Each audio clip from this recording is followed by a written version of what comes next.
안녕하세요, 방구석 평론가입니다. 1월 26일에 스티븐 스필버그 감독과 톰 행크스가 제작을 맡은 전쟁 드라마 마스터스 오브 디 에어가 애플 TV 플러스에 공개될 예정입니다. 해당 드라마는 HBO 전쟁 미니 시리즈의 신작으로 긴 연기 끝에 14년 만에 공개되는 작품이라 많은 기대를 받고 있습니다. 특히 시리즈 첫 번째 작품인 밴드 오브 브라더스는 전쟁 드라마의 전설이라고 불릴 정도로 매우 유명한데, 이번 영상에선 밴드 오브 브라더스를 다시 정주행한 후기를 풀어보겠습니다.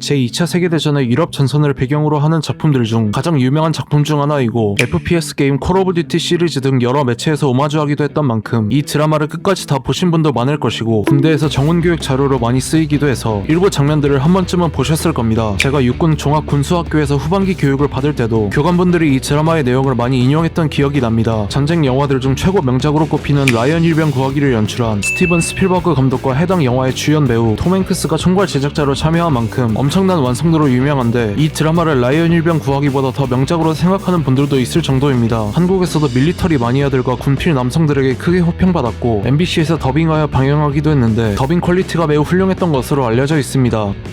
내 지시에 따라 수통 내용물을 땅에 쏟게 하라. 중대장님이 지시하면 수통을 거꾸로 든다. 실시하라, 소위. 실시. 윈터스, 소위. 예. 이 사병한테 금요일 야간 행군 때는 수통에 든 물을 마시지 말라고 명령했나 안 했나? 했습니다.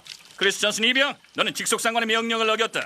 수통에 물 가득 채우고 20km 행군을 지금 즉시 다시 실시하도록.